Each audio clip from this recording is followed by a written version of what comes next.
ওসমানীদের এই লেখাটি আমার ভালো লেগেছে অনেক বেশি। আমায় ছিঁড়ে খাও হে শকুন, হে সীমান্তের শকুন, এক্ষুনি ছিঁড়ে খাও আমাকে। হে আটলান্টিক ইরিগল, শিগগির খুবলে খাও আমাকে। হে বৈকাল হ্রদের বাজ, আঁচড়ে কামড়ে ছিন্ন ভিন্ন করো আমাকে। আমার রক্ত রসে শুধু অসহায়ত্ব আর অভাব। কাগজের কামলারা তারে আদর করে মুদ্রাস্ফীতি ডাকে। ঋণের চাপে নীল হয়ে যাচ্ছে আমার অনুচক্রিকা। সংসার চালাতে অন্তরে হয় ইন্টারনাল ব্লিডিং।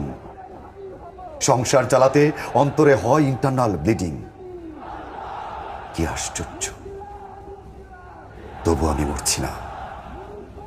ওদিকে দোজখের ভয়ে আত্মহত্যা করবারও সাহস পাই না আমি।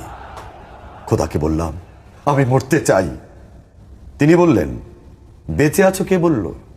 সহস্রাব্দ উন্নয়নের সাক্ষী হিসেবে রাজা তোমাকে মমি করে রেখেছেন। বাজারে দীর্ঘশ্বাস ফেললে নাকি রাজ্যের ভীষণ বদনাম হয়। রাজারও মন খারাপ হয় খুব। কোতোয়ালরা ফরমান জারি করেছে আমাকে সারাক্ষণই হাসতে হবে, নইলে দেশি কুকুর ও বিদেশি মাগুরকে একবেলা ভালো মন্দ খাওয়ানো হবে আমার মাংস দিয়ে। নিত্যদিন ব্রয়লারের মুড়ি নাকি ওদের ভাল লাগে না। অথবা আমাকে ভাগ দিয়ে বেচা হবে। মানুষের তো মানুষ খাওয়ার স্বাদ হতে পারে, তাই না? ভাগ্যিস তা বিদেশি সুপার শপে বিক্রি হবে না। দেশি মানুষেরই তো হক বেশি আমাকে খাওয়ার। এ দোজকি যখন নিয়তি, তখন আমি উদাম হয়ে ডাকছি দুনিয়ার শ্রেষ্ঠ মাংসাশী বিভোগদের। হে ঈগল, চিল ও ভয়ঙ্কর বাজেরা, হে সাম্রাজ্যবাদী সাহসী শকুনিরা, তোমরা F-35 এর মতো, MiG-29 এর মতো দল বেঁধে হামলে পড়ো আমার বুকে।